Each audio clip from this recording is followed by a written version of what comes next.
Bueno, buenas tardes a todas y todos quienes se van incorporando a esta tercera sesión del seminario, la segunda de conferencia. Para nosotros es un honor y un gusto volvernos a encontrar. En esta oportunidad vamos a tener la fortuna de poder escuchar y compartir un trabajo que llevó adelante la Oficina Regional del PNUD, del UNDP, del Programa de Naciones Unidas para el Desarrollo. Lo va a hacer su economista senior, que es Adriana Camacho. Ella ha sido encomendada por el director regional y por lo tanto le agradecemos muchísimo a ella y a Luis Felipe López Calva, el director regional para América Latina del UNDP, por aceptar participar de este evento, de nuestro seminario. Adriana conoce que ustedes, estudiantes nuestros, representan a casi todos los países de la región.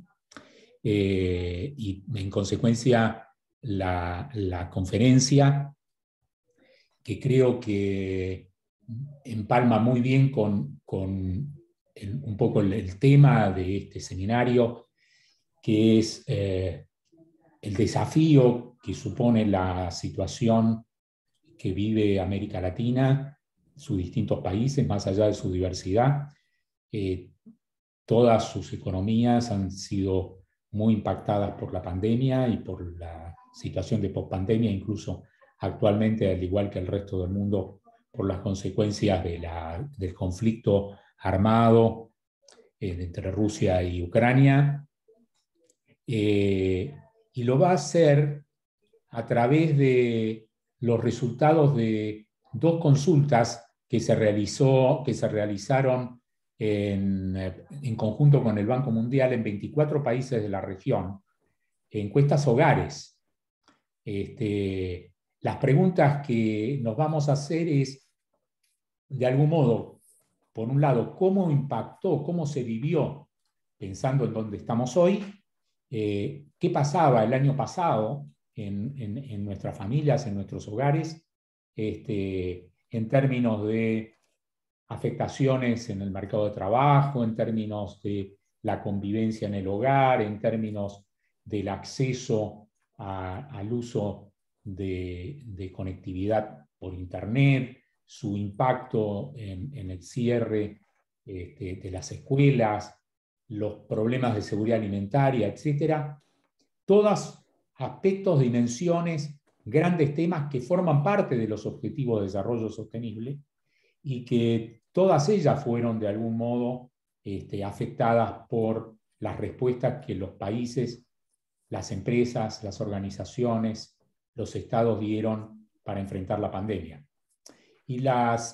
Pero también es muy importante cómo aún dentro del contexto de la pandemia, vuelto a preguntar o a interrogar a los hogares un semestre más tarde, qué cambios positivos o no cambios se observaron en cada una de estas dimensiones en los hogares de la región.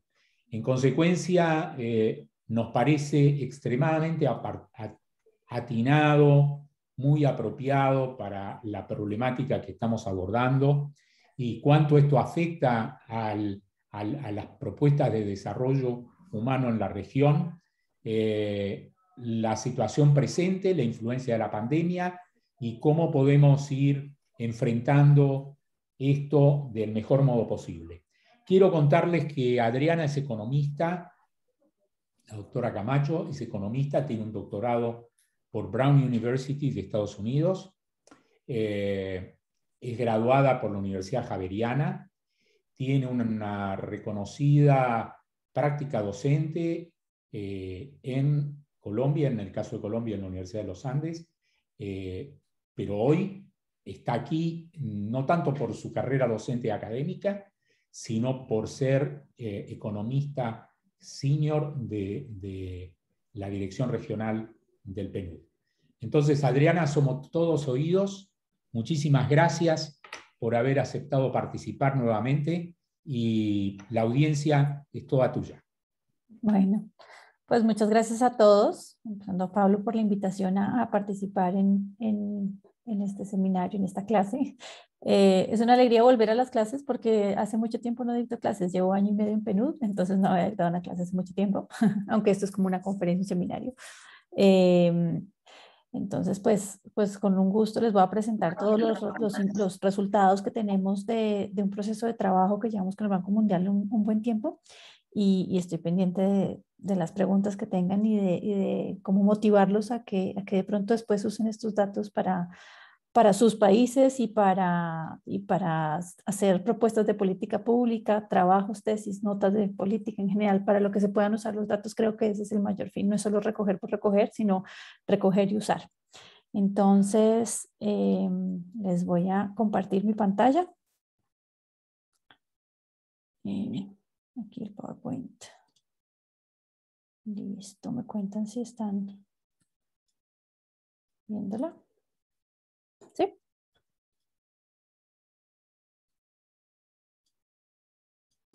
Creo que Perfecto, sí, ¿ya la ven? adelante. Sí, listo, perfecto. Que yo creo que estoy muy al final de la presentación. Listo, entonces perfecto. El título de esta presentación es una recuperación dispar y estamos tomándole el pulso a la región de América Latina luego de la pandemia con este trabajo que hacemos. Entonces, lo primero que tenemos que resaltar es que la economía comienza a recuperarse y lo hemos ido viendo entre el 2019 y el 2021. Vemos que el PIB ha crecido 2.8%, aunque el PIB per cápita ha caído en menos 0.6%. Ese es como el análisis general de lo que está pasando en la economía. Entonces, para entender un poco más en detalle cuáles son los canales de los impactos que tuvo la pandemia sobre los hogares, lo que hacemos es unas encuestas que se llaman encuestas de alta frecuencia telefónicas. Este es un esfuerzo a escala global que el Banco Mundial ha hecho en diferentes regiones, pero que en particular para Latinoamérica está aliado con Naciones Unidas o con el Programa de Desarrollo de Naciones Unidas, en este caso, para entender mejor los efectos de la pandemia. Entonces, la primera fase que se recolectó fue hecha por el Banco Mundial en el 2020. Algunos de los gráficos que les voy a mostrar y la información que les voy a mostrar tienen esos datos como referencia. El 2020 hizo 3 etapas con 13 países. ¿Cuál fue la gran diferencia o el logro con esta unión Banco Mundial PNUD que ha sido pues para mí ha sido como muy exitosa y muy fructífera? Es haber realizado la segunda fase en donde en el 2021 hacíamos 2 etapas, pero incluyendo ya 24 países para la primera etapa y 22 países para la segunda etapa. Ahorita les voy a mencionar exactamente qué países tenemos y en los gráficos ustedes se van a dar cuenta de cuál es la evolución de los diferentes países. Y básicamente, pues ya cuando uno mira un mapa y ve 24 países, pues está cubriendo absolutamente toda la región, incluso países que no tienen casi estadísticas en términos de estadísticas de hogares, por ejemplo, de encuestas de hogares. Llegamos al Caribe en varios países en ese caso. Entonces aquí está pues lo que les mencionaba, el mapa cuando lo vemos en fase 1 con sus 13 países y el mapa cuando lo vemos en fase 2 con sus 24 países. Aquí están algunos países del Caribe resaltados de los que estamos tocando ahora. Por ejemplo, Guyana tenemos acá también. En fin, tenemos una cobertura amplia. ¿Y qué es lo que buscamos dentro de las encuestas? Las encuestas tienen unas características del encuestado. Tiene temas de seguridad alimentaria, tiene temas de salud, educación, mercado laboral y cambios en el ingreso, algunos temas de género, aquí está sexo, pero es género, tiene datos sobre el hogar y tiene temas digitales y de finanzas. Entonces yo les voy a ir llevando sobre esta información como con los hechos estilizados más importantes que se encuentran en la región. Lo primero entonces, para que ustedes entiendan un poco y dado que estamos en un ambiente un poco más académico, cuál es el diseño de esta muestra de manera muy, muy general. Los países, aquí les listo los países, los 24 países que nosotros estamos trabajando son estos aquí listados, pues no los voy a leer todos porque básicamente ahí pueden ver casi toda la región. Los que están en azul son los que entraron en la segunda ola, o sea, los negros son los que han estado desde fase 1, o sea, fase 1 y fase 2. Los azules son los nuevos y tanto Brasil como Antigua y Barbuda entró solo una vez en la fase 2. No se hicieron 2 rondas para esos 2 países, pero allí está pues casi que la totalidad de los datos. Adicionalmente, en la fase 2 tenemos unas muestras representativas para minorías en 6 de los países de la región. Entonces es interesante, minorías los estamos trabajando como población indígena o como afros, dependiendo de qué los diga el censo de población de algunos países. Entonces, por ejemplo, Colombia tiene población afro importante dentro de su población, Panamá, República Dominicana. Ellos tienen ese énfasis en esas minorías, y México, Guatemala, Bolivia tiene énfasis, y Perú tiene énfasis en minorías indígenas. ¿Cuál es el muestreo que se trabajó? Fíjense que hacer encuestas con encuestas de hogares tradicionales de los centros de estadística era bien difícil, porque no se podía ir a campo, básicamente, no se podía llegar a los hogares y los encuestadores tampoco podían salir. Entonces, eso es una estrategia de muestreo RDD, se llama en inglés Random Digital Dialing, y acá es marcado digital aleatorio. Esto es simplemente o simplemente no, es bien complicado, pero es un robot que coge todo el listado de números y empieza a marcar, dice aleatorio porque es siguiendo un listado uno a uno, y entonces empieza a ubicar teléfonos que existan, y luego se hace una limpieza más detallada sobre los números para que sean válidos y para que no sean empresas, por ejemplo. Así obtenemos las muestras de los datos, y las muestras resultan ser representativas de la población. Y la muestra incluye individuos mayores de 18 años, porque queríamos mayores de 18 años para no tener temas de consentimientos informados. No sé si ustedes han trabajado o han recolectado alguna vez encuestas de hogares, pero esto es una cosa interesante, y es que si trabajamos menores de edad, puede que haya preguntas que toque pedir permiso a sus padres para poder ser contestadas. Entonces, estamos trabajando con mayores de edad con un celular o teléfono fijo. Algunos de los países tienen indicativos particulares para ciertas regiones, entonces ahí podríamos tener identificación del muestreo por regiones, ¿sí? O sea, como uno decir, aquí en Colombia, Bogotá es el 31 para Bogotá y 34 para Medellín, entonces tendríamos regiones de ese estilo, basado en los números iniciales, en los indicativos. Y en la fase 2, lo que estamos logrando es, regresamos al 30% de los mismos hogares, o sea, tenemos PAL en el 30% de los casos para esos 12 países. Y dentro de la fase 2, o sea, en la ola 1 y ola 2 de 2021, ya dejemos de llamarlo fases porque se vuelve complicado que es ola, que es fase, pero llamémoslo por años. Entonces, en el año 2021, con las 2 olas, tenemos una repetición, un panel del 50% de los datos. Entonces podría llegar a ser análisis panel, no lo hemos hecho y apenas estamos empezando a explorar los datos de esa segunda fase, que fueron levantados, o sea, el año 2021 levantó información en junio, en promedio en junio, porque fue desde mayo a julio, y la segunda fue desde octubre hasta diciembre, algunos llegaron a pasar hacia enero de 2022. Entonces, estos son los datos que estamos mostrando. Por lo tanto, son datos como lo que uno diría recién salidos del horno. No sé si esto es un término muy colombiano, pero es como recién salidito. Yo tengo ahí los numeritos para poderles hacer unos cálculos y un análisis interesante de qué es exactamente lo que está pasando. Entonces, lo primero que vamos a abordar es el mercado laboral. Es súper interesante lo que estamos encontrando. La encuesta nos permitió con preguntas retrospectivas saber dinámicas en el tiempo. Entonces, eso es en lo que me voy a basar. Lo primero que les voy a mostrar acá es el porcentaje de la población que estaba empleada antes de la pandemia y que quedó después de la pandemia o desempleada o abandonó la fuerza laboral. Estos son los datos para los diferentes países de la región. Les voy a hacer énfasis en qué pasa en el promedio de la región latinoamericana. Todos estos datos están ponderados de acuerdo a los pesos de la población de cada país. Y lo que vemos es que el 10% de la población latinoamericana se quedó desempleada y el 16% de esa población salió del mercado laboral. Dijo no, o sea, se inactivó. Por lo tanto, aproximadamente uno de cada 4 personas de la región no pudo recuperar su empleo a junio 2021, o sea, con respecto a antes de la pandemia, y más de la mitad abandonaron la fuerza laboral, que es el número que les estaba mencionando acá del 16%, llevando a una reducción en la población económicamente activa. Eso lo vamos a ver ahorita de manera gráfica y se ve bien interesante. Pero ¿cuáles son los hallazgos principales? Uno de ellos es el 27% de los trabajadores que eran activos quedaron ya sea desempleados o inactivos. ¿Y estos en qué grupo están particularmente como concentrados son en empleados con menos educación y mujeres sin hijos dependientes, y estos son la mayoría de estos nuevos inactivos. El 38% de los individuos que previamente eran inactivos entraron a la actividad. Entonces, fíjense que esto es una cosa como de un revolcón. O sea, muchos salieron, pero muchos también que estaban inactivos dijeron, tenemos que buscar trabajo. Esto casi que esa es la seña de la que nosotros como tratamos de entender como una señal de los recursos que llegaron de pronto de transferencias no fueron lo suficientemente grandes y la gente tenía que de alguna manera buscar trabajo, reactivarse y salir a conseguir ingresos de alguna manera. Estos nuevos activos son personas con menor educación, jóvenes de 18 a 25 años y mujeres con hijos, son esta nueva mayoría de activos. Pero, les voy a decir acá un pero muy importante, gran parte de esos empleos son informales. O sea, lo que vamos a ver es una actividad, pero hacia la informalidad. Esto es importante porque la informalidad está muy conectada con la productividad del mercado laboral, ¿sí? Y con la protección que tienen los empleados ante cualquier choque.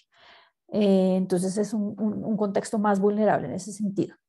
Se dieron varias transiciones de la formalidad a la inactividad y a la informalidad.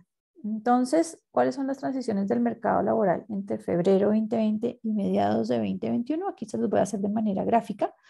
Esta gráfica lo que nos muestra es los tamaños que teníamos entre estos cuatro grupos: formal, informal, desempleados e inactivos.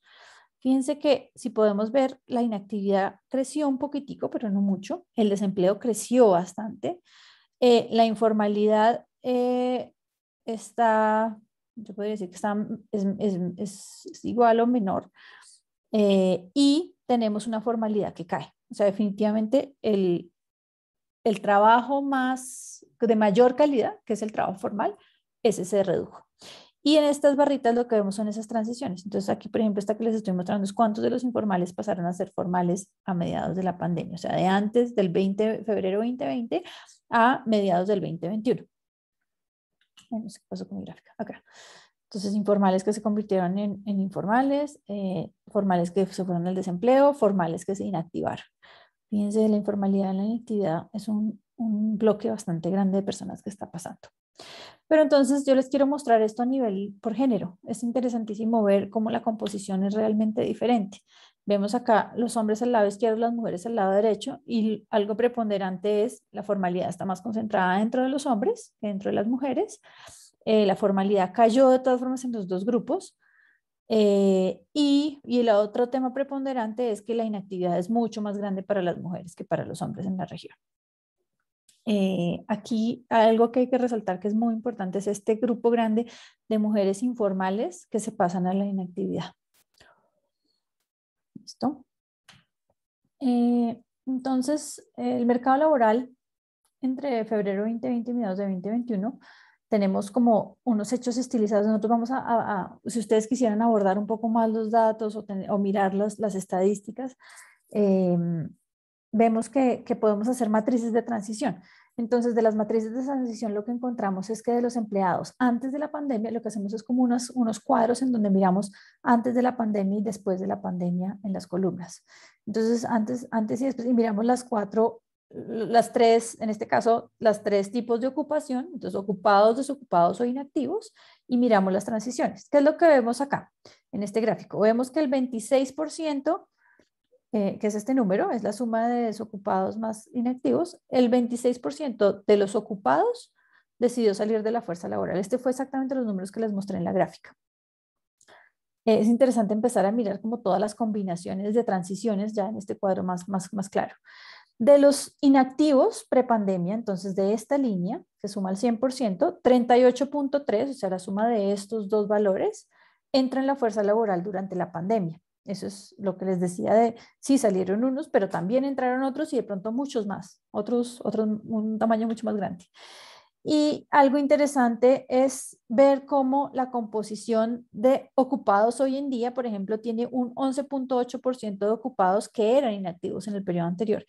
Y de los desocupados, un 20% de los desocupados correspondían a inactivos del periodo anterior. ¿Cuál es la diferencia entre el inactivo y el desocupado? Simplemente lo hago pues, por claridad. El desocupado dice que está buscando trabajo y no encuentra. El inactivo dice yo no quiero buscar trabajo o sea, está estudiando, o se es pensionado, o simplemente no está activamente buscando trabajo.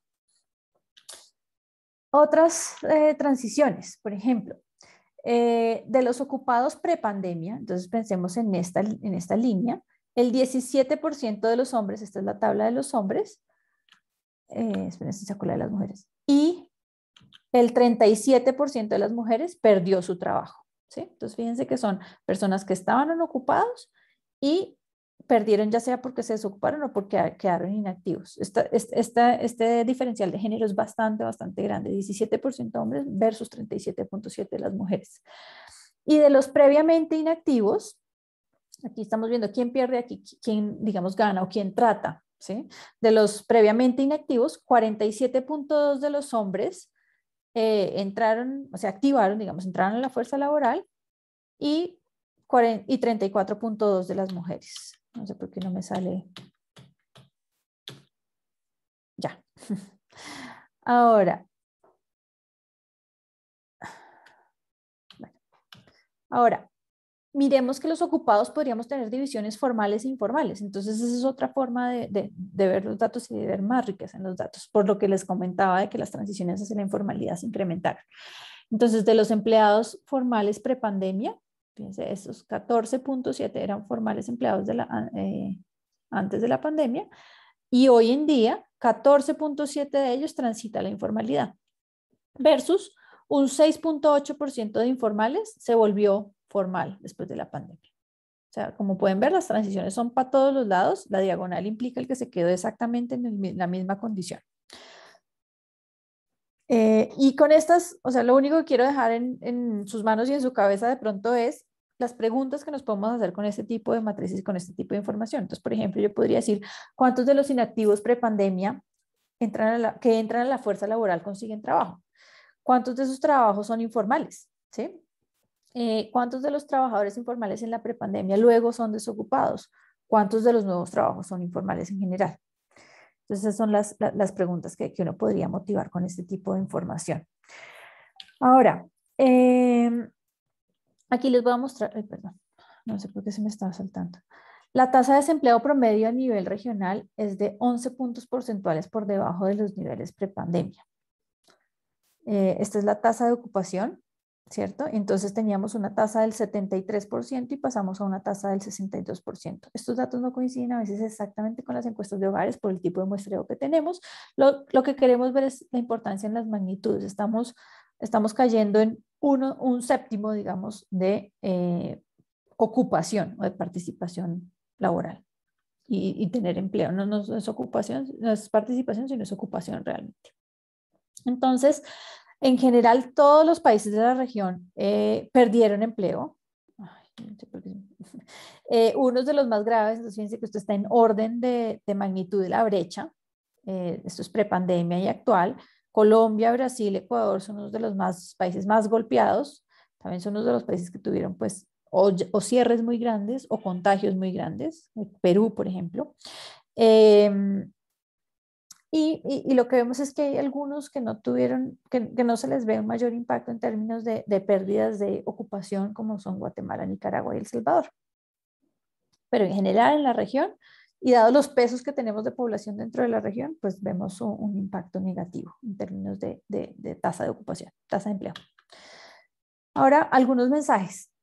¿Qué es lo que está pasando? Vemos empleo de menor calidad. Menos empleo formal en 4.8%, una caída de mayor informalidad, eso se refleja en mayor informalidad. Menos número de horas a la semana, 5 horas en promedio menos de trabajo. Esto se puede ver a que la gente de pronto pueda estar contabilizando los tiempos de transporte como tiempo de trabajo o simplemente que las compañías no requieran tanto trabajo y por lo tanto reduzcan el número de horas demandadas. También depende de los sueldos, cómo funcionan en los diferentes países, si ya es un trabajo por horas, por días o simplemente por el mes. Hay un mayor número de cuentas propias, 5.3%. Esto puede no ser malo, pero también puede estar correlacionado con mayor informalidad, menor protección y menos productividad.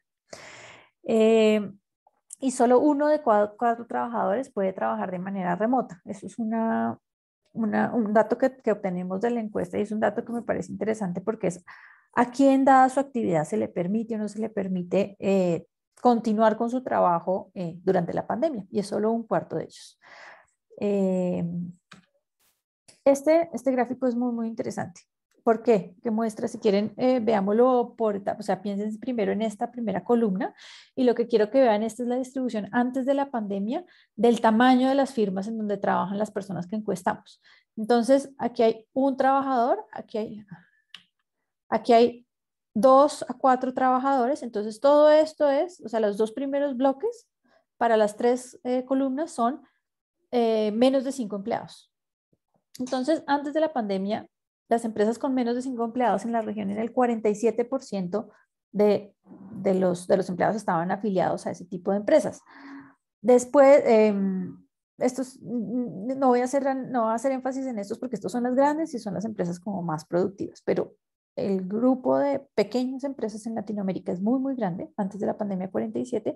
Si nos pasamos a mirar hoy, esta es la encuesta de hogares en el 2021, lo que vemos es que ese dato es de 53%. Entonces, ¿qué concluimos de esto? El empleo en empresas pequeñas se incrementó. Pero hay una nueva pregunta y es, miremos en este caso esta columna de la mitad. Lo que quiere decir esta columna de la mitad es cuáles son los nuevos desempleados por la pandemia. Y esos nuevos desempleados están viniendo el 57% de firmas pequeñas. ¿Qué es lo que quiere decir esto? Es destrucción y creación de empleos siempre en empresa pequeña. Y más que proporcional hoy en día. O sea, si nos miramos hoy, tenemos más empleo en pequeña empresa que lo que teníamos antes de empezar la pandemia.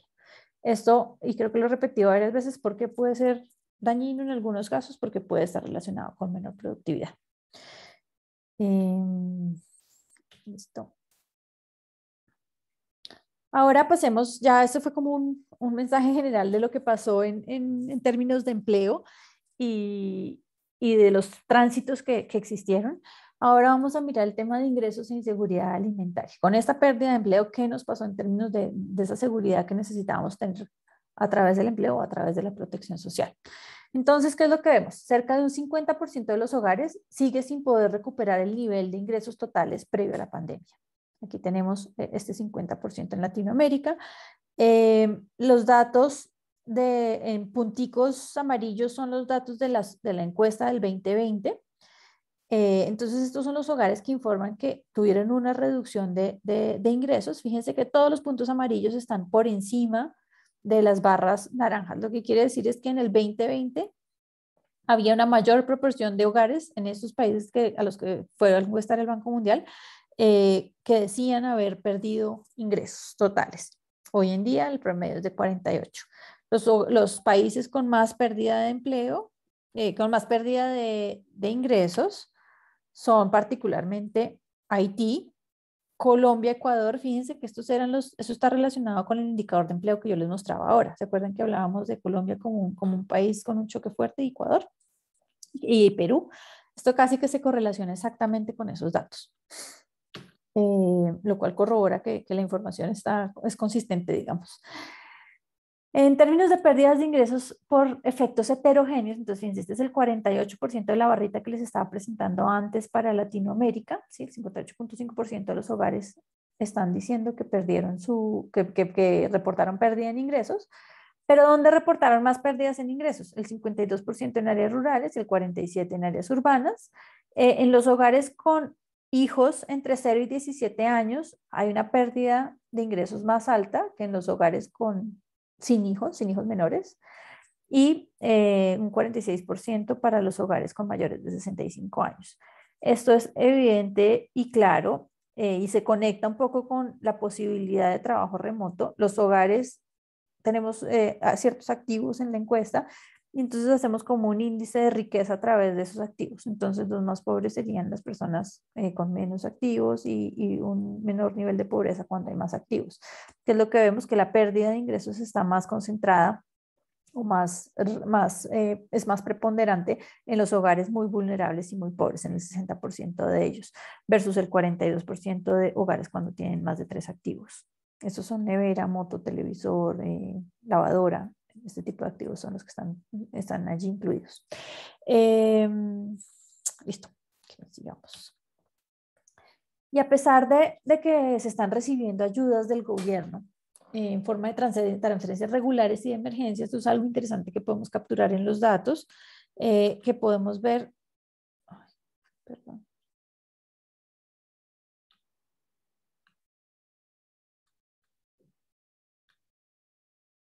Acá. Lo que podemos ver es que hay transferencias regulares aquí y transferencias de emergencia en el color más clarito, o sea, naranja oscuro y naranja claro, y transferencias regulares y o de emergencia, porque hay hogares que recibían las dos, ¿sí? Entonces, lo que vemos es, por ejemplo, un país como Nicaragua, donde tiene muchas transferencias regulares, tiene pocas transferencias de emergencia. Un país como Colombia aplicó o casi que duplicó la cantidad de transferencias a través de transferencias de emergencia. No quiere decir que en presupuesto hayan sido los mismos, porque la transferencia de emergencia puede ser mucho menor en cantidad, en dinero. Pero esta es la cuenta de hogares que estaban recibiendo. En América Latina el dato es que 21% de los países, perdón, de los hogares en los países latinoamericanos recibían transferencias regulares, el 38% recibió transferencias de emergencia y el 46% recibió transferencias regulares y o emergencia. No es la suma de las dos porque hay hogares que pueden estar recibiendo las dos al tiempo. Miren el caso, por ejemplo, de El Salvador, se nota que fue un país bastante generoso en términos de transferencias de emergencia, Bolivia, Guyana, Panamá, Chile. Entonces, en términos de las transferencias de emergencia, que podemos ver que es interesante, vemos una focalización interesante relacionada con educación, por ejemplo. Los hogares con menor nivel de educación están recibiendo la mayor proporción de transferencias de emergencia. Las áreas rurales están recibiendo una mayor proporción de transferencias de emergencia, pues la pobreza está más concentrada en las áreas rurales que en las áreas urbanas. Y de pronto el nivel de activos, fíjense que este falla un poquito este indicador de 0 a 1 activos, pero en general también se podría decir uno que tiene una tendencia decreciente, que es lo esperado. Más transferencias para los más vulnerables.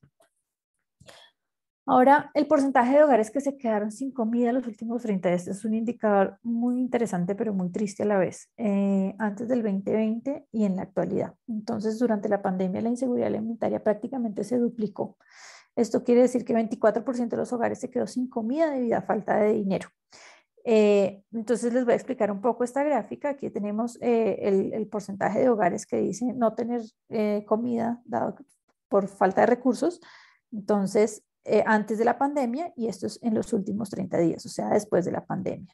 ¿Qué querría decir? Que nosotros estuviéramos en igual de condiciones, que estaríamos en la línea de 45 grados. O sea, si por ejemplo Uruguay tuvo una tasa de 10% de inseguridad alimentaria antes de la pandemia, debe tener una tasa de 10% después de la pandemia.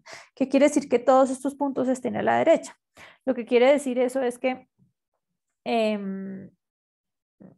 todos los países están en una peor condición. Por eso es que, por ejemplo, la inseguridad alimentaria antes de la pandemia en Latinoamérica era aproximadamente del 12%, después de la pandemia es del 24%, por eso hablamos de que se duplicó. O sea, todos estos casos es una peor condición.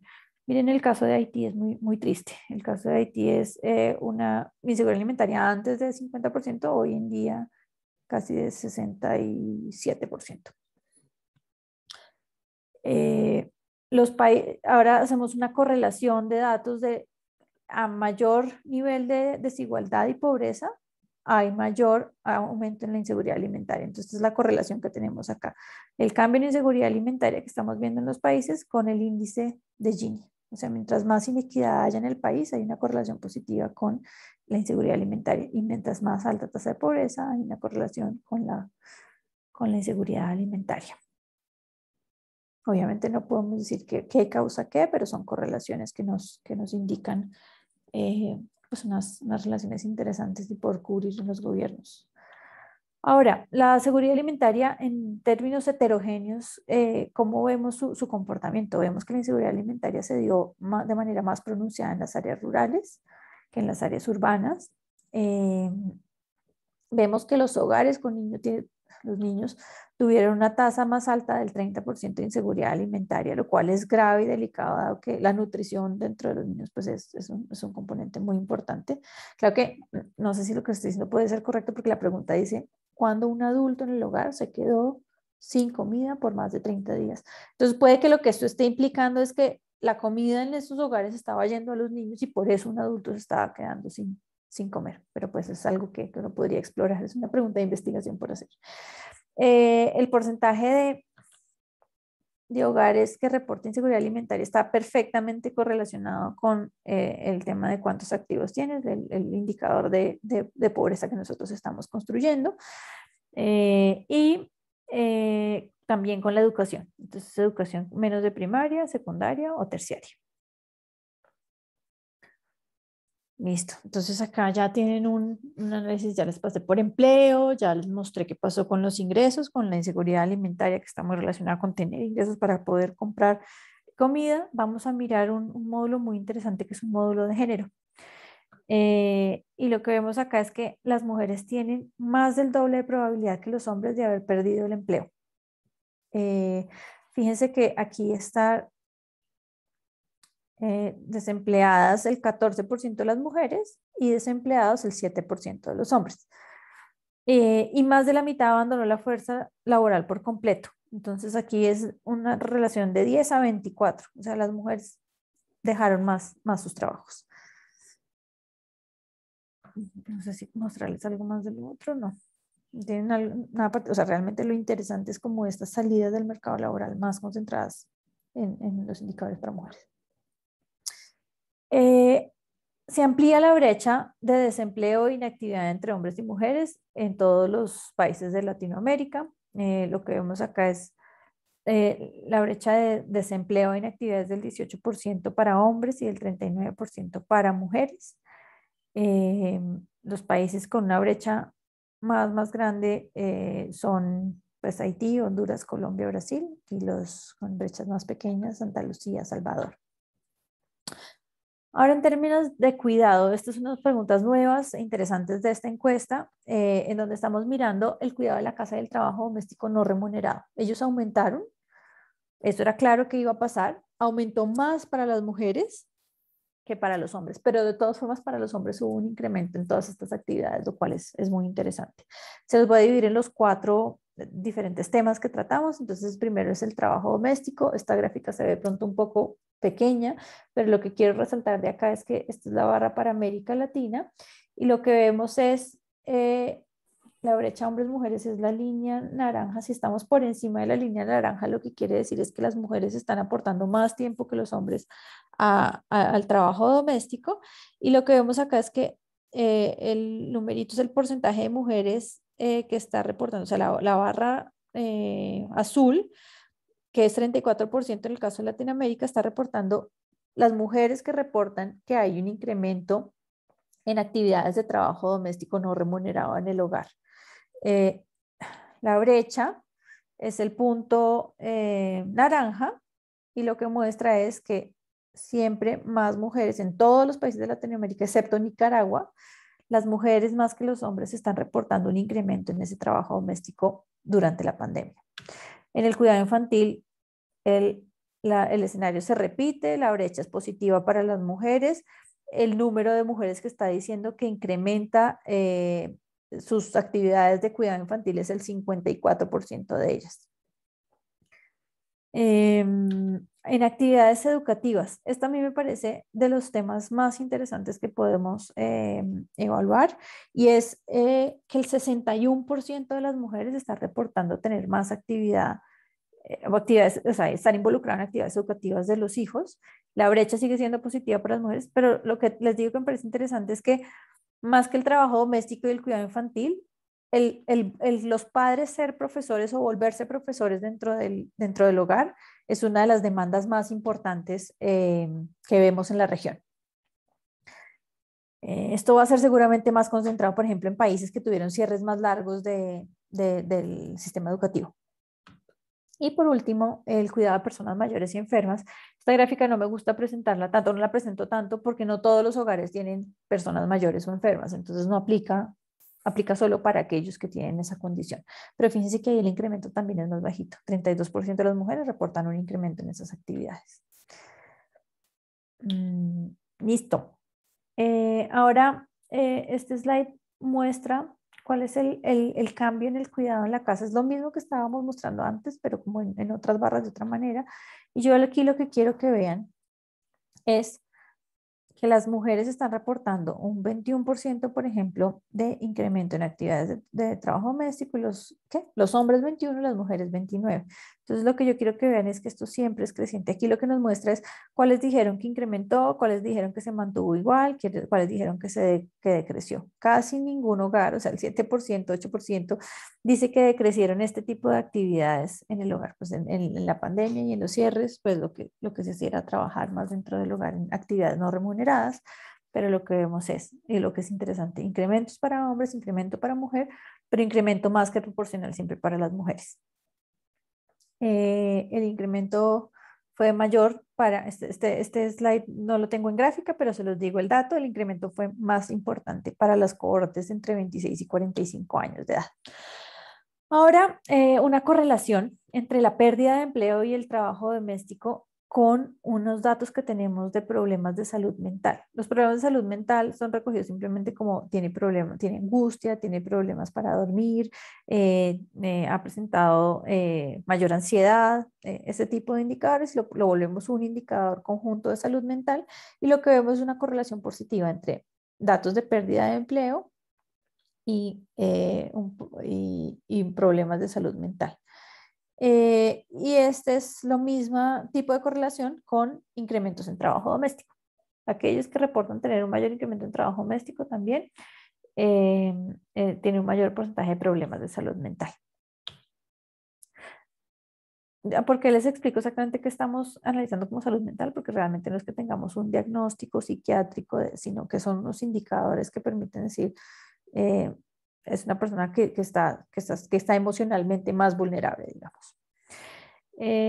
Ahora los temas de educación, muy relacionados con justamente con lo que les estaba hablando ahorita. Hay un apoyo importante que se tiene que dar en los hogares y vamos a ver qué tanto es y cómo es.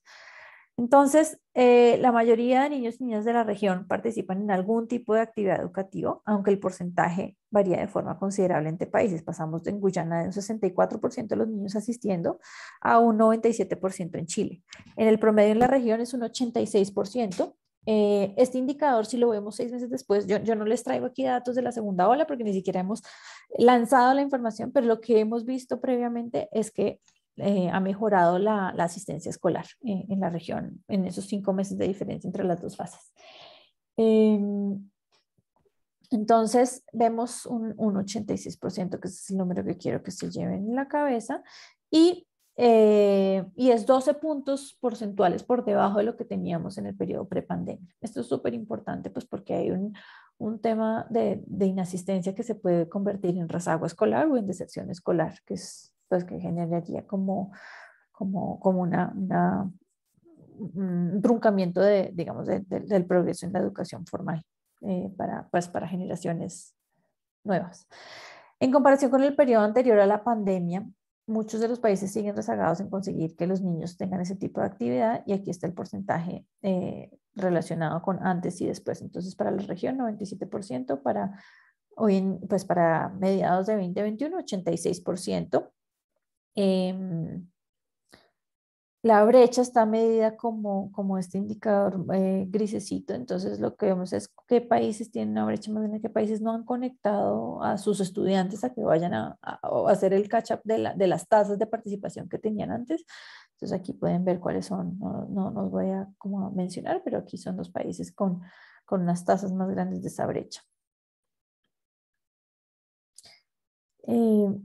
A más de un año después del inicio de la pandemia, porque estamos en junio 2021 cuando estamos midiendo este barómetro, digamos.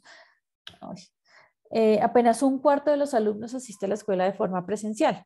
Entonces, fíjense, ahí está el 23% de los alumnos están yendo de manera presencial Países que tienen presencialidad casi que completa son muchos de los países del Caribe. El impacto en COVID no fue muy fuerte en estos países en ese momento. Luego tuvieron choques, luego tuvieron contagios.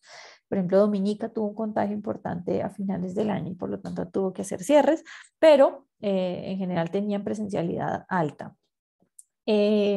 ¿Cuáles son los países de cierres más grandes? Aquí está Ecuador como muy baja presencialidad. Lo que pasa con Ecuador es que también fue el primer país que se encuestó, entonces se encuestó en mayo. La diferencia entre tener educación presencial medido en mayo que medido en julio puede ser muy distinta. Entonces, pues tenemos que tomar esto con cuidado porque pues depende del periodo en que se haya sido encuestado. Ecuador y Bolivia fueron los primeros encuestados. Y aquí está el porcentaje de niños que atiende de forma virtual. Entonces, fíjense que lo que vemos es como un poco una X, ¿cierto? O sea, cuando tenemos baja presencialidad, tenemos alta virtualidad. Cuando tenemos alta presencialidad, tenemos baja virtualidad. Pero esos serán los números, 23% a 70%, más o menos. No sé este número exactamente cuál sea. Bueno, una razón muy importante para no poder acceder al aprendizaje remoto es la falta de acceso a Internet y o equipos para conectarse. Entonces, el 14% de los hogares está diciendo que no puede conectarse, no puede participar en una actividad de aprendizaje porque no tiene acceso a Internet o WhatsApp. Por falta de interés por parte de los niños es no sé, el 8, 7%, y sin acceso a un computador o laptop el 6%. Esas son las tres más importantes. Ahora les voy a detallar exactamente cuántos aparatos por hogar hay y cuánta conexión hay y qué calidad de conexión hay. También tenemos esa información.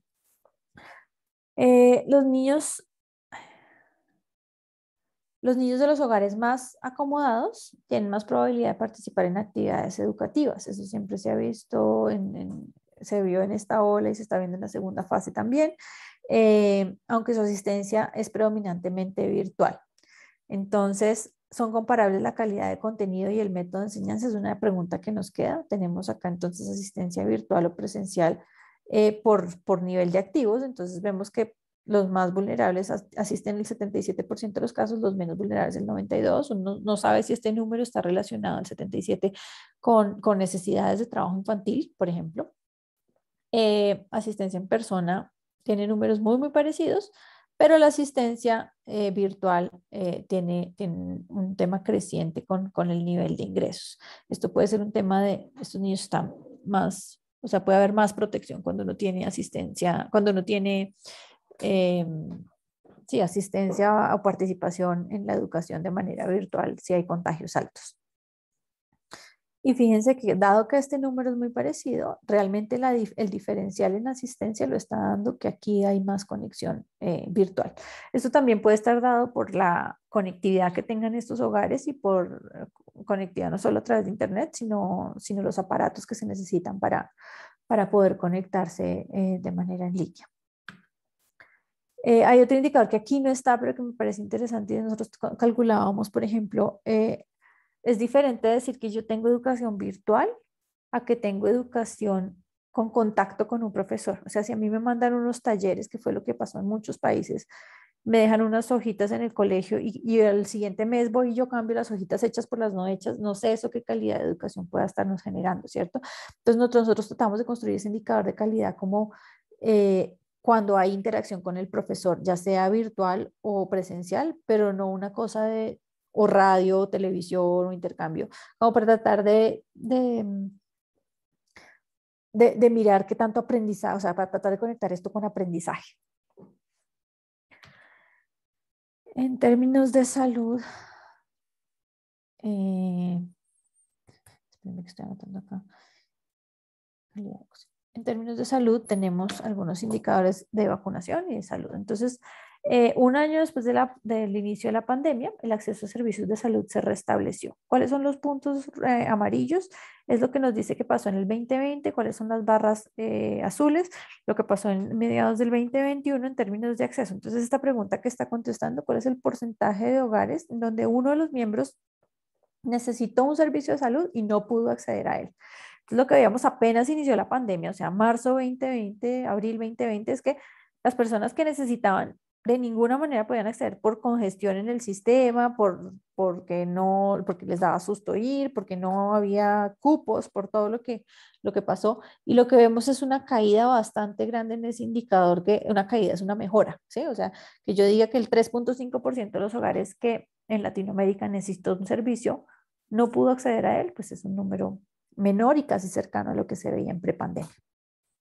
Hay países que es importante resaltar porque no han llegado a sus niveles tradicionales: Ecuador, Haití, Colombia y Perú.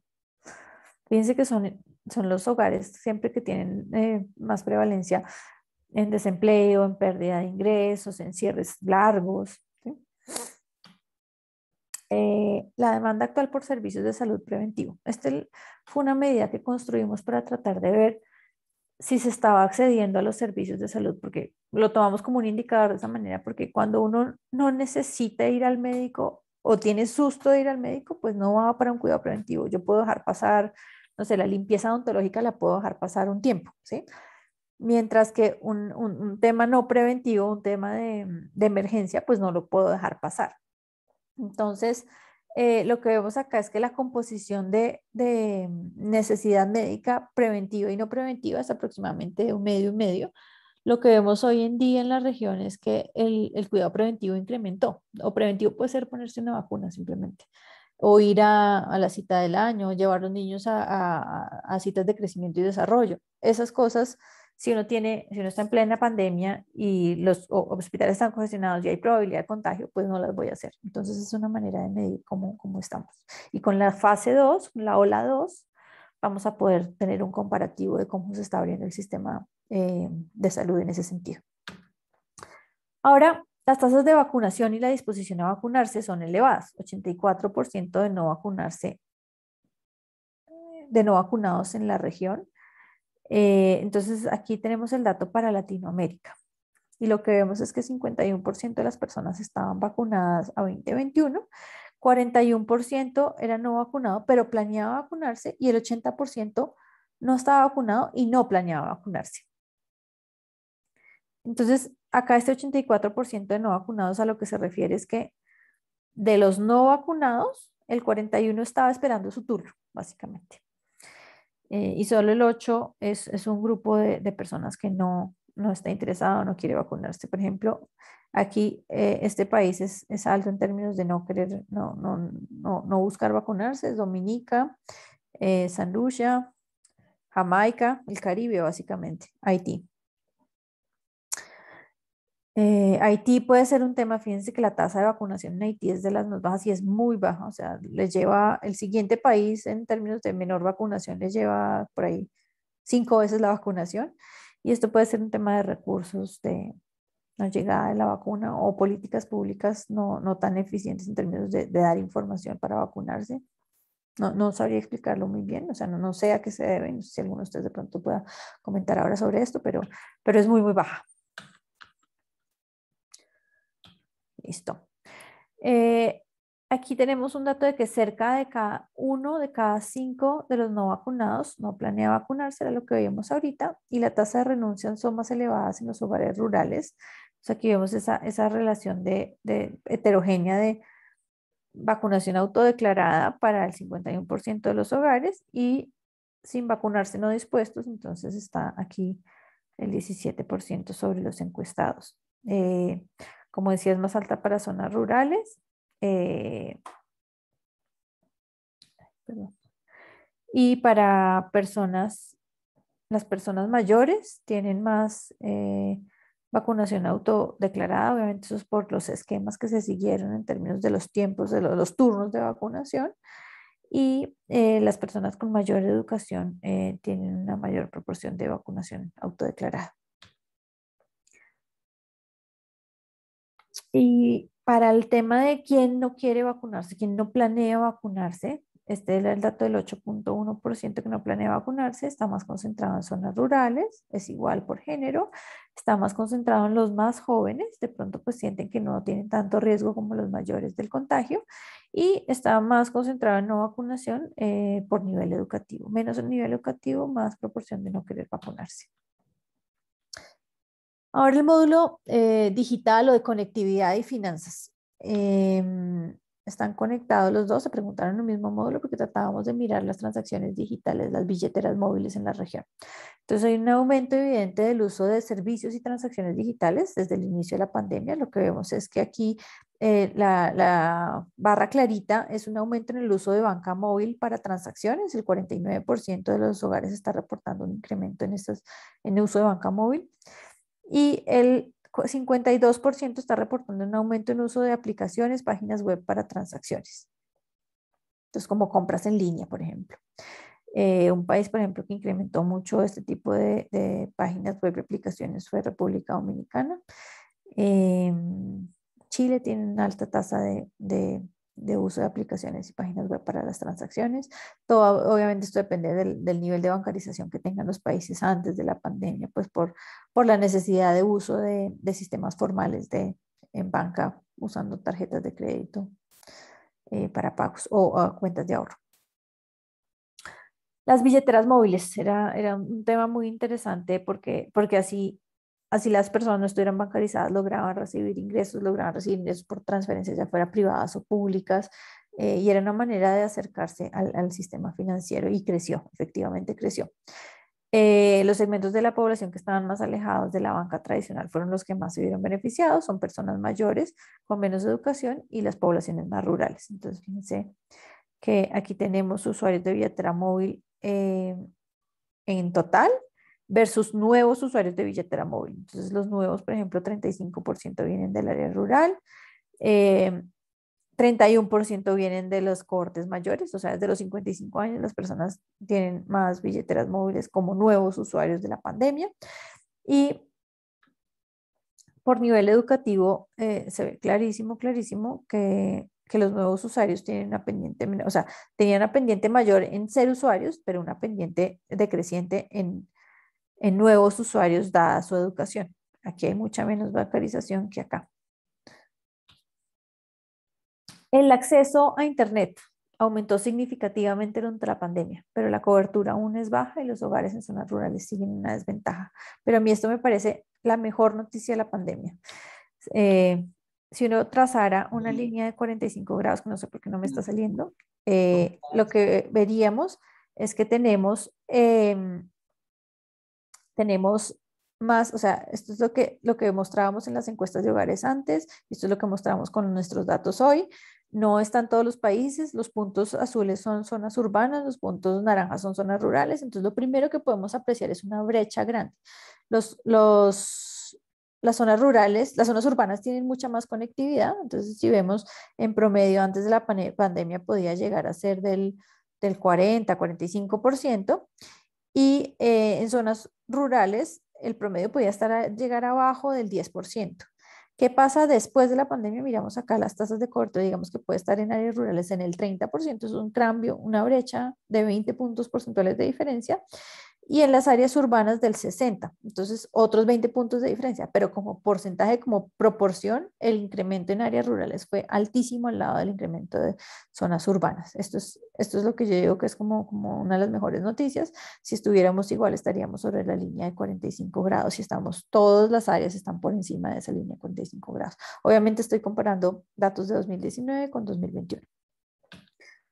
Entonces, en Internet, el porcentaje de hogares con Internet en el hogar ese es de un 67%. Esto puede ser a través de red o de teléfonos celulares con datos.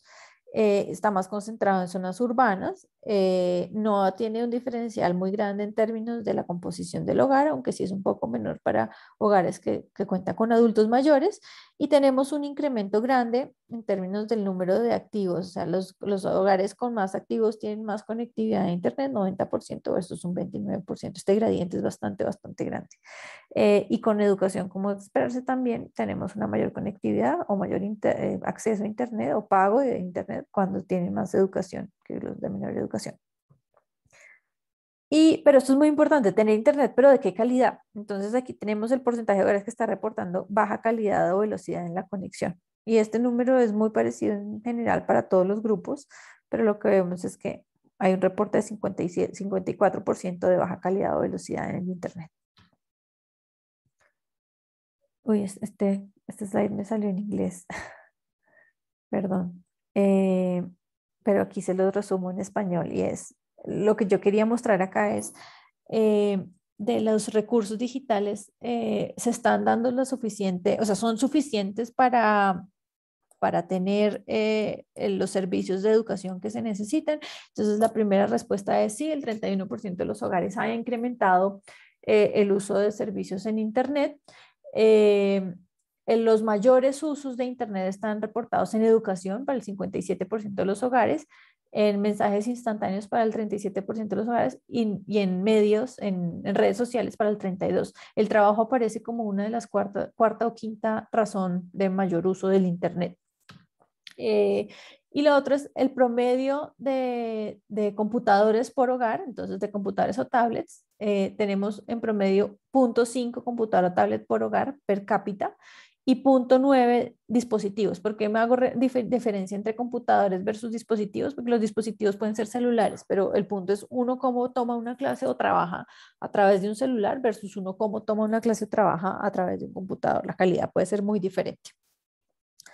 Eh, y pues lo que quiere decir es aquí que cada dos personas en un hogar tienen que compartir un dispositivo para estudiar o trabajar. Y esto con el agravante de que el 90% de los colegios ofrecen la educación virtual, el 83% de los estudiantes tomó clases virtuales y solo el 23% atiende clases en persona. El alto costo de acceder a los servicios digitales y a los apagones frecuentes son desafíos importantes por hogares a la hora de usar el Internet. Entonces, por ejemplo, aquí tenemos en la barra clarita, tenemos el alto costo del Internet o paquete de datos. 30% de los hogares reportan que eso es una barrera. El 37% reporta que una barrera son los apagones. Y aquí tenemos el punto de cuántos hogares tienen acceso a Internet para verlo dentro de los datos.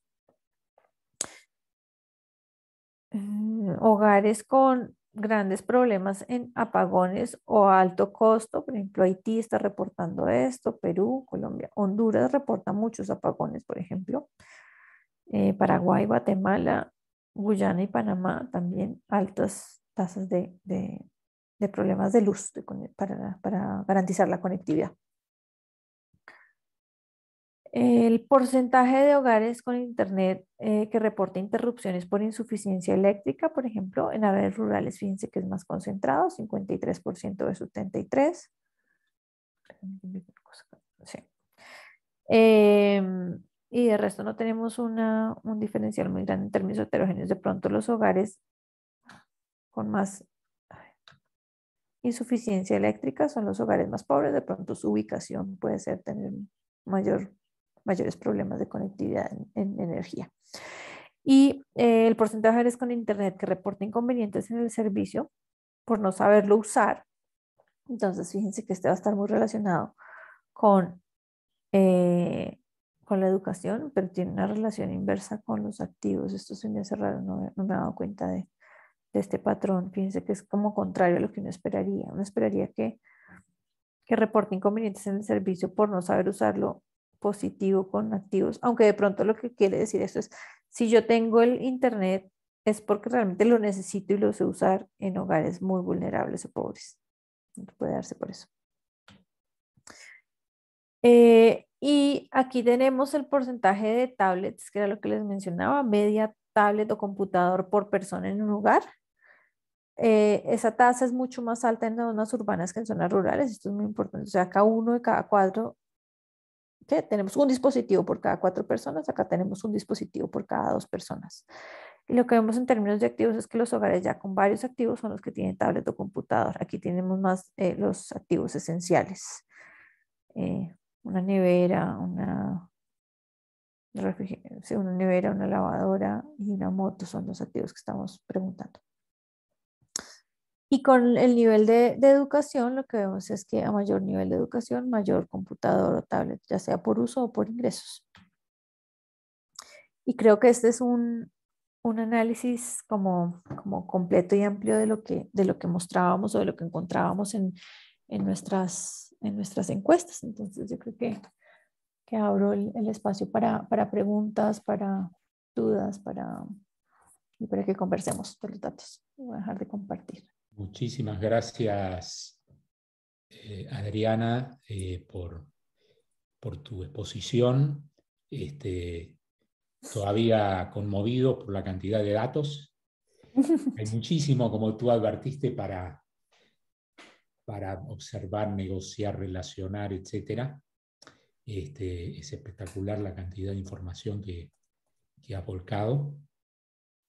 Pero bueno, antes de yo seguir hablando, que no tiene mucho sentido, vamos a dar palabra a la audiencia. Hubo varias preguntas que yo te voy a ir leyendo. Si te parece, junto de a 5, y tú ordenas esas preguntas para ir respondiendo. Perfecto. Una es de Mónica Barigi, que dice: ¿cuáles cree usted que pueden ser las causales del incremento de la inactividad laboral en 2021? Si esta se encuentra vinculada al incremento en las tareas de cuidado o vinculadas a variaciones de género. Esa es una pregunta. Otra pregunta de María Emilia Ferraris es: ¿por qué considera que el empleo aumentó básicamente en las pequeñas empresas? Otra pregunta de Paola, no sé su apellido, no lo puso, es: ¿qué estrategia considera pertinente para mejorar la calidad de la educación virtual y presencial para los niños y niñas de América Latina? Bueno, es una pregunta que excede el marco del estudio, es más una opinión para alguien especialista en temas de políticas educativas, pero bueno, la hago. Y esta, más que una pregunta, es una reflexión de Maite Verantelo, que trabaja en Pajo, en la OMS, que dice que la situación en Haití sobre vacunación es un problema que viene arrastrándose de hace muchos años y que no es solamente por el tema del COVID, sino afecta a todo el programa regular de inmunizaciones. Se trata de problemas de política pública, problemas de financiamiento, temas estructurales, distintas prioridades que están compitiendo, ausencia en cantidad y calidad de recursos humanos, deficiencias en la cadena de frío, percepción que tiene la población sobre las vacunas en función de distintas focos o lentes políticos, sociales, religiosos, culturales, bajas percepciones de riesgo respecto al COVID. Y la última pregunta en esta tanda, que voy a pasarte, es de Jimena Fernández, que dice: a partir del dato sobre el incremento de problemas en salud mental en mujeres que llevaron a cabo tareas de cuidado y domésticas durante la pandemia, si conoce experiencias de política pública de cómo abordar este tema de salud mental en la región. Bueno, vamos a hacer esta... Por ahora vamos a parar mientras seguimos esperando mensajes para una segunda tanda. Bueno, pues muchas preguntas y además muy interesantes. Nota que pusieron mucha atención. Muchas gracias, Maite, por toda la información de Haití. Como te decías, era más que una pregunta, un comentario. Sería muy interesante ver por qué la percepción de vacunación y de probabilidad de contagio es baja y cuántos fueron los contagios realmente. Y si a los que estamos moviendo en términos de vacunarse pueden ser quienes se han contagiado, porque esa información está en la encuesta, por ejemplo, saber si ha habido contagio y si se ha vacunado al tiempo. Entonces sería interesante hacer eso. Deficiencias en cadena de frío, sabíamos que era un reto enorme. Al principio hablábamos de que se necesitaban pues, refrigeradores que no se tenían en Latinoamérica. En principio se hablaba de esto. Entonces, pues es muy interesante, pero lo otro es que los gobiernos tenían que negociar y que pedir los cupos de vacunas. Entonces, saber cómo se usa, cómo fue esa política pública sería también muy interesante de evaluar. No sé si ustedes están en proceso de hacer tesis y cosas así, y aquí puedan salir como muchas ideas sobre eso. La primera pregunta de Mónica sobre causales del incremento en la inactividad 2021. Fíjate que la inactividad en las mujeres no creció en total, ¿sí? Entonces no es un tema de género, pero sí es un tema de, o sea, sí incrementó un poco, pero no exageradamente, también incrementó para los hombres. Y la entrada de inactivas a activas en las mujeres incrementó. Entonces, sí puede ser un tema de trabajo de tareas de cuidado, pero en general para los dos géneros se da y no es específicamente solo para los hogares donde hay niños. Eh, la inactividad se puede dar simplemente porque no hay cómo buscar un trabajo cuando estoy encerrado, pues cuando la economía está cerrada, ¿sí? Entonces yo puedo decir, no, yo no busqué trabajo, sino que no estoy buscando activamente trabajo. Ya cuando tú contestas de esa manera, te vas a la inactividad dentro de una encuesta de empleo. Entonces esa puede ser una de las razones también. Es interesante verlo de pronto ahorita con la segunda fase en diciembre, si la inactividad se cae mucho ya por ese tipo de respuestas que te estoy mencionando. Y también eso está conectado con lo que les mencionaba de que 1 de cada 4 personas puede hacer su trabajo remoto. Entonces yo digo, yo sigo buscando trabajo mientras que estoy, si perdí mi trabajo mientras que estoy en pandemia, mientras que estoy en confinamiento, yo puedo buscar trabajo porque me lo permite, pero eso es para 1 de cada 4. Y de pronto seguramente muy correlacionado con los niveles educativos del hogar o de la persona. Listo. El tema de María, ¿por qué aumenta el empleo en empresa pequeña? Ese es muy fácil de contestar y es que la empresa grande, pues digamos, había cierres grandes, pero adicionalmente aumenta el autoempleo. O sea, la gente está tratando del rebusque, ¿sí? La gente está tratando de, entonces,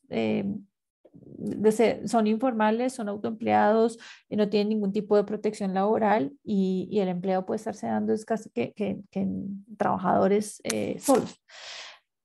¿Por qué? Porque es lo más fácil de conseguir, de hacer. O sea, estoy simplemente haciendo actividades para tratar de generar ingresos de alguna manera. O generando empresa pequeña también. O sea, puede haber mucha innovación o crecimiento de empresa pequeña en ese momento, que si es innovación creativa y fructuosa y productiva, maravilloso, pero si son empresas que por restricciones de crédito, por restricciones de competencia, no logran crecer, pues es digamos que una pérdida. Pero yo creo que es por lo que te digo, por facilidad y por el autoempleo se generó allí la empresa. Eh, la pregunta 3, que no oí bien cuál es el nombre, la estrategia de la educación virtual y presencial para Latinoamérica, ¿cómo mejorarla? Sí, esa es una pregunta completamente externa, digamos. Pero fíjate que nosotros dimos unas puntadas sobre cómo pensar en educación de calidad. Y es cuando uno piensa en que estamos necesitando y que queremos tener un contacto con profesor, que el recibir cartillas o el recibir unas clases por televisión sin tener ningún contacto de retroalimentación y de saber si aprendí o no aprendí, eso puede considerarse como educación que es de baja calidad y por lo tanto eso no nos ayudaría a una educación virtual que se pueda acercar a la educación presencial. Algo que tenemos en la segunda fase es una pregunta que yo incluí sobre si usted considera que sus hijos aprenden más, igual, menos, o sea, como tratamos de que lo ranquee en el nivel de aprendizaje con respecto a prepandemia. O sea, estamos tratando de que nos comparen virtualidad con presencialidad. Vamos a ver cómo nos dan esos datos porque no los he mirado. Y la quinta pregunta, bueno, otra estrategia que Latinoamérica atravesó, y pues esto voy a hablar del caso particular de Colombia, fue que, por ejemplo, priorizó, y creo que otros países también lo hicieron, priorizaron la vacunación de maestros. Yo creo que eso fue una política acertada en el sentido de que querían iniciar clases presenciales lo más rápido posible. En Colombia hubo paro de maestros y no quisieron acceder a ir a clases, digamos, tan rápido como el gobierno estaba planteando, dada la política que había hecho. Yo, por ser profesora, por ejemplo, casi que me pude vacunar al tiempo que mis papás, en términos de que siempre veía uno que las personas mayores se podían vacunar más temprano que las menores.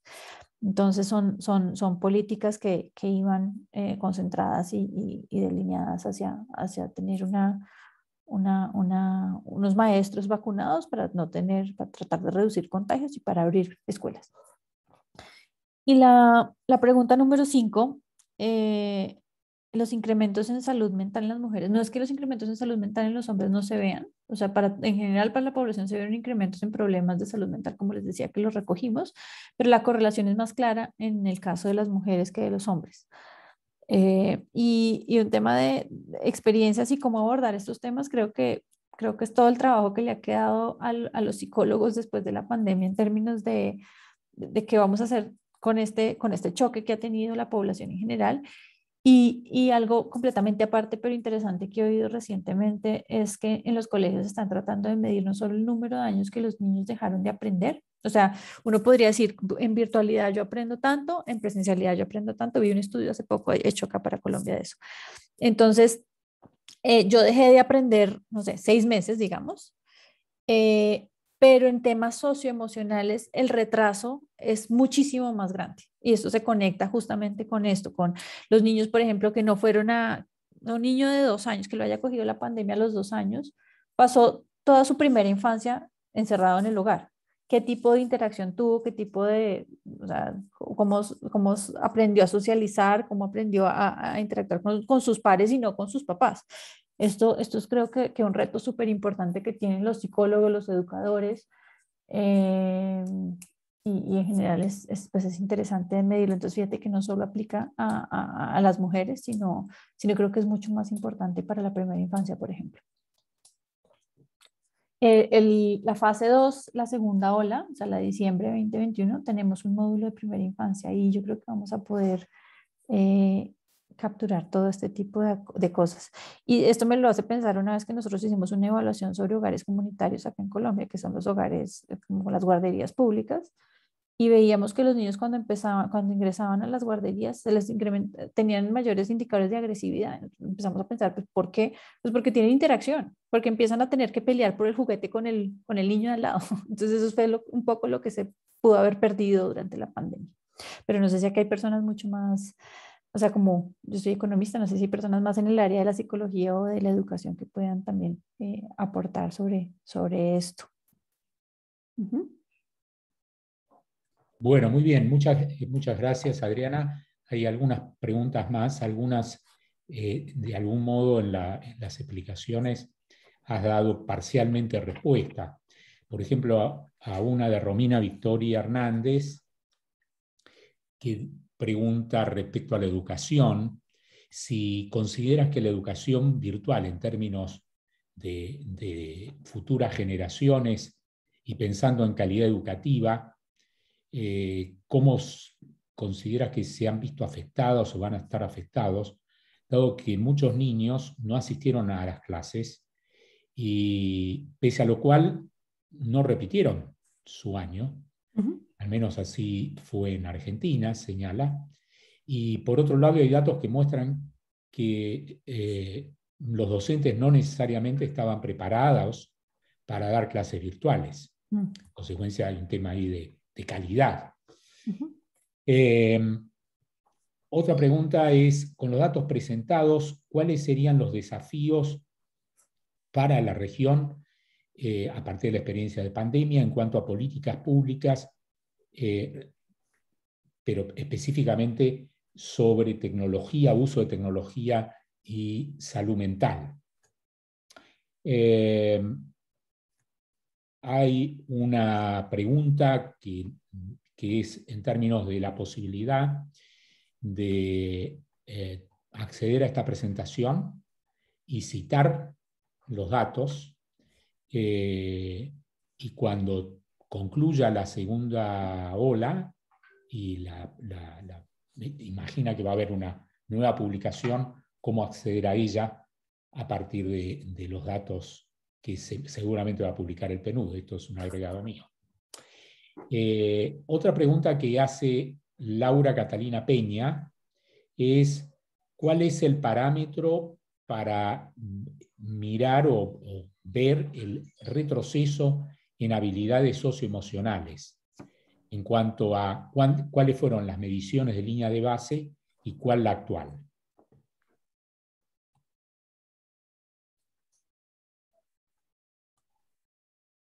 Listo. Bueno, entonces eh, voy de la primera a creo que me salté una por estar mirando una cosa, pero ya me cuentas si me saltó alguna pregunta. Entonces, la primera pregunta sobre educación virtual a futuras generaciones, la calidad.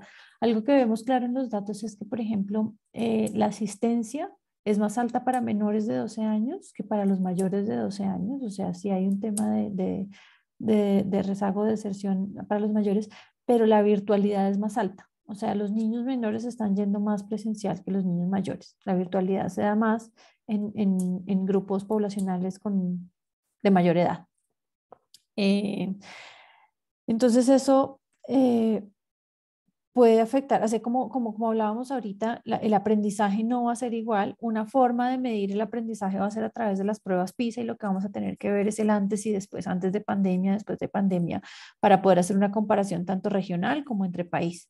Las pruebas PISA son unas pruebas que se hacen para niños de 15 años, muestras representativas en donde están todos los países, bueno, es de la OECD, o sea, de los países latinoamericanos entrarían pocos. Pues no todos, digamos, pero esa sería una opción. La otra opción es mirar las pruebas estandarizadas de graduación para los diferentes países y las aplican para tratar de mirar qué tanto los afectó la educación de calidad. Lo otro es tratar de hacer encuestas a empleadores, pero esto ya lo vamos a ver mucho tiempo después. De pronto vemos un impacto en las personas que se están educando como profesionales. Y la verdad, yo como experiencia profesional, a mí me tocó dictar clases en la primera, creo que el primer año de pandemia, y lo que tú decías, por docentes poco preparados. Nosotros acá en la universidad, una de las universidades más reconocidas del país, estábamos muy atrás, la calidad seguramente era mucho menor, los estudiantes no tenían un incentivo a conectarse, a aprender cámaras, entonces, definitivamente la calidad de la educación tuvo que haber bajado y la reacción de docentes, si a nivel universitario era difícil, no me imagino cómo hubiera sido a nivel primaria y a nivel, pues ya incluso de los muchos más pequeños, donde tú necesitas además como enganchar con los papás. O sea, a nivel universitario, pues la persona de todos modos ya es un adulto, digamos, y puede que tome clase acostado en su cama, pero, pero tiene él su responsabilidad. Mientras que en niños muy pequeños simplemente necesitas la ayuda de, no sé, materiales para que los niños puedan tener el libro correcto. Entonces ahí dependías mucho del acompañamiento de padres y de la evaluación que los padres puedan tener por educación para tener una buena calidad. Pues creo que definitivamente vamos a ver efectos muy importantes. Y esto se conecta con lo que mencionaban de que donde se tenían los datos para habilidades socioemocionales. Esto que les estaba mencionando no era de nuestro estudio, sino era de un estudio que había visto acá para Colombia. Eh, entonces no tenemos ni línea de base ni recolección posterior. Es una iniciativa de un colegio privado que está haciendo este tipo de mediciones del retraso que pueden tener los niños de su colegio en términos de educación, de aprendizaje cognitivo y temas socioemocionales. Entonces era como un dato curioso de que si perdimos algo en temas cognitivos, en temas de materias, digamos, de lo académico, parece que perdimos aún más en el tema socioemocional, pero entonces no tenemos datos sobre eso. Ojalá los tuviéramos, pero no tenemos. Lo otro que les quería mencionar, esto es una encuesta de 25 minutos, ¿no? Entonces, en medio de 25 minutos logramos como recoger mucha información. Ahora, la otra pregunta que me hacían era datos de las presentaciones, desafíos de política pública sobre el uso de tecnologías y uso de salud mental. Yo creo que a lo que ahí podemos explotar es, por ejemplo, por los efectos heterogéneos en términos de uso de tecnología y uso de Internet y saber cómo, por ejemplo, las personas por estos grupos heterogéneos pueden acceder al trabajo remoto, cómo saben usar los diferentes sistemas de información, cómo no reportan no poder usarlos por falta de conocimiento y tratar de hacer políticas públicas enfocadas en talleres, no sé, por ejemplo, hablo de Colombia porque vivo acá y soy colombiana, pero en el caso particular acá, por ejemplo, uno tiene unos centros comunitarios que se llaman kioscos Vive Digital y puntos Vive Digital, y son centros donde genera conectividad a las comunidades y y hay talleres de aprendizaje en estos lugares. Entonces, eso sería una manera de generar políticas públicas enfocadas a este tipo de estrategias, digamos, llegándole a los más vulnerables. Políticas públicas en términos de salud mental, ya habíamos hablado un poco de esto, pero la verdad no es mi área, entonces no puedo decir mucho sobre el tema de cómo explotarlas. La posibilidad de acceso a la presentación, pues ustedes tienen la grabación. La presentación esta particular no la tengo montada, pero yo les voy a pasar un link en donde tenemos tenemos algo parecido. Podría montar esto también, les voy a preguntar, pero tenemos todos los productos que hemos hecho y hay un producto súper interesante que se llama, le decimos el two-pager, que son 2 páginas por país. Entonces, si ustedes están interesados en un país en particular, ahí tenemos 12 indicadores, los indicadores más importantes, analizados en 2 párrafos para cada país. Entonces, ahí hay 22 notas especiales. Tenemos también notas particulares de género, de los mismos temas que les presenté. A eso podrían acceder a través de la página web. Entonces, ya les voy a poner el link. Y creo que mientras estaba buscando si tenía el link o no, me salté una pregunta, ¿cierto? ¿Hay alguna otra que no haya cogido? No, yo creo que ¿Esas está, son todas? Listo. yo creo que Entonces lo que están voy a todas. hacer ya es... Había una que me habían hecho a mí sobre que no había datos de Venezuela y bueno, yo Sí, recordaba que tú habías mostrado al principio cuáles eran los 22 y los no 24 podemos entrar a países. Venezuela a hacer datos, a recoger información. Naciones Unidas no tiene permiso para eso. Por Ujú. eso no hay datos para Venezuela. Ok. Pero también hay otros datos, hay otros países de los cuales no hubo datos. Jamaica. Jamaica eh, está, Jamaica está. Jamaica está. Ujú, Ok. ujú. Cuba no está, ¿no? Cuba no está. Ok. Ujú. Eh, a Les Manuel voy a Irizar, que había levantado la mano, pero yo lo invito a que si quiere hacer una pregunta, Perdón, y les vamos a hacer menciono una cosita la antes, y es ahí última. en el chat para que la copien. Acabo de pegarles el vínculo a los documentos que tenemos, porque si no se pierde entre todas las conversaciones. Ok. Pablo, si me permite hacerle una pregunta a Adriana, a mí me llamó la atención en la primera parte de su presentación el dato de que 27% en la época de pandemia, ¿no? 27% de los activos quedaron desempleados, 38% de los inactivos entraron a la actividad, pero en actividades de baja calificación, con empleos de menor calidad y en empresas más bien pequeñas. Y la pregunta es, ¿cómo afectará eso la productividad y la generación de producto bruto? Nada más. Sí. Bueno, esa es una pregunta muy interesante. No es que 27% hayan quedado desempleados, sino que desempleados o inactivos, o sea, algunos salieron de la fuerza laboral. Pero eso son pérdidas de empleo de personas que eran productivas y que dejaron de serlo de alguna manera. Y 38 que entran a la actividad y que entran mucho a trabajos, por ejemplo, en empresas más pequeñas, no sabemos si solo autoempleo o autoempleo y empresas pequeñas, pero lo que está pues como evaluado y como estudiado dentro de la literatura es que la empresa pequeña tiene un nivel de productividad menor que lo que puede tener la empresa grande en términos de generación de empleo y de generación de producto. Como puede haber exitosas, o sea, yo no estoy hablando estoy hablando de un promedio o de una generalidad.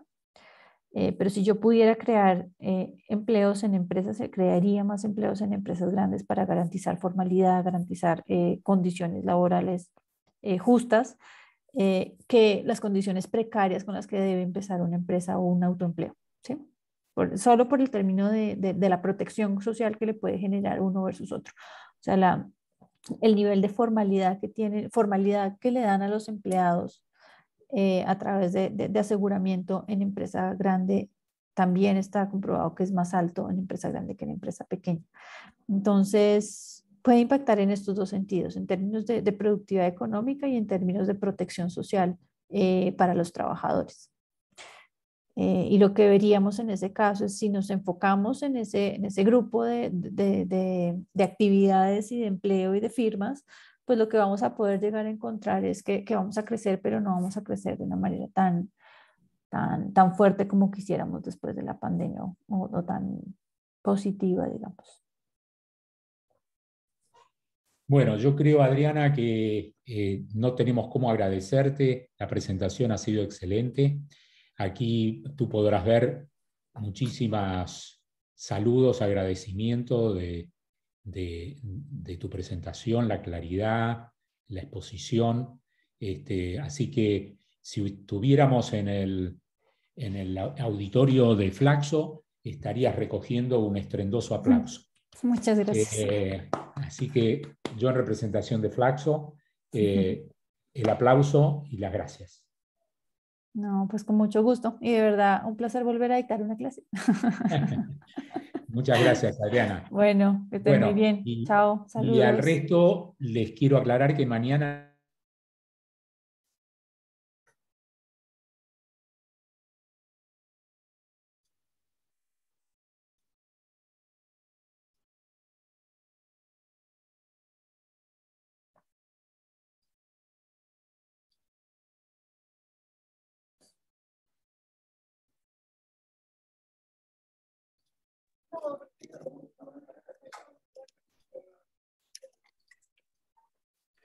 Creo que Pablo se quedó sin audio en este momento.